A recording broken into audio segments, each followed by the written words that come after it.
Subtitles. Welcome to today's thrilling tale.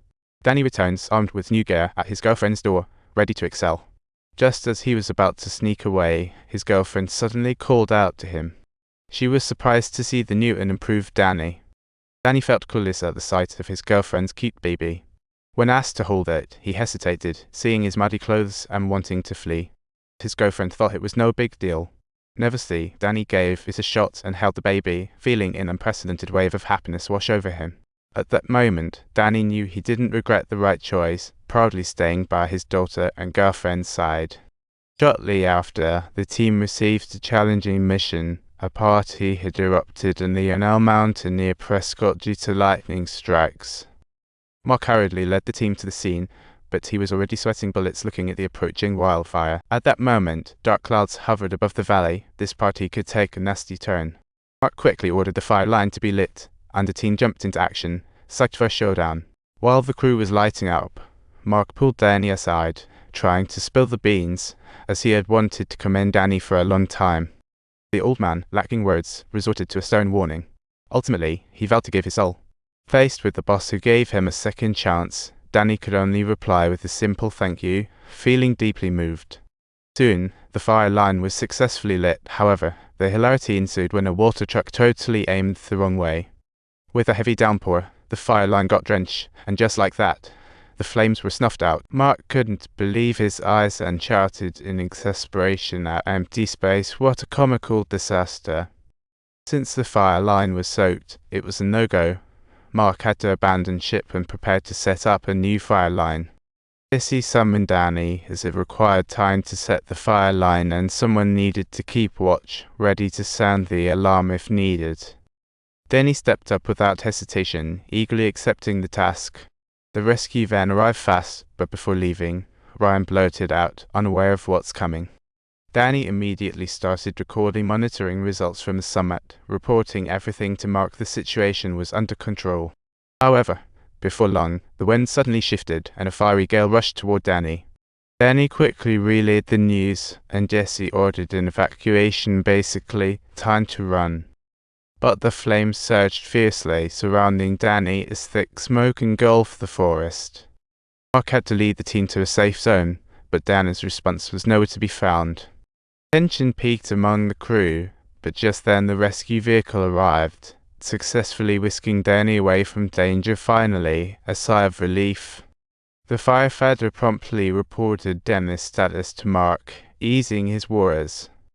During the evacuation, Mark received another report. The flames were spiraling out of control, and the situation was getting critical. Other rescue teams had lost their fire lines as well. Desperation led Mark to decide to relocate to a nearby ranch. Danny was also moved to the safety zone, eagerly anticipating his teammates' safe return. But then, disaster struck. Meteorologists warned that the storm was rapidly spreading, and the ranch was in imminent danger from the inferno. Sure enough, a wave of fire was hurtling toward the ranch at lightning speed, and Mark urgently reminded everyone to stay alert. He realized that the wildfire had worsened ahead, so he rushed back to the team with the message, "Let's get moving." Mark ordered a trap station, though having trained countless times, they were reluctant to employ it. Mark issued an emergency call via radio for help, desperately seeking assistance, but the thick smoke shrouded them, causing rescue teams to lose their location. Flames roared toward them, and in despair, Mark issued the final protective command, bracing for the storm. The team scrambled to retrieve their fire shields, fully aware of what lay ahead, much like that saying, "Destiny is in our hands." Danny anxiously awaited feedback, his heart yearning for his comrades, words unspoken, tension thick between them. They all wished to lay low beneath their fire shields, yearning to avoid conflict, yet the flames kept creeping closer. Danny hoped for each soldier's safety, but Mark's voice had fallen silent over the radio, raising alarm bells in his mind. Minutes passed as rescuers scoured the vast terrain for the team, finally locating a position. Once the rescuers confirmed the spot, the grim scene took Danny's breath away, leaving him paralyzed. The sight before him was a charred remains. Danny collapsed, consumed by a tide of sorrow. Overwhelmed with rage, he seethed inwardly, questioning why he had lost his companions. Roaring in fury, this was a pain he could never escape. News reached the family members, who all gathered in the gym.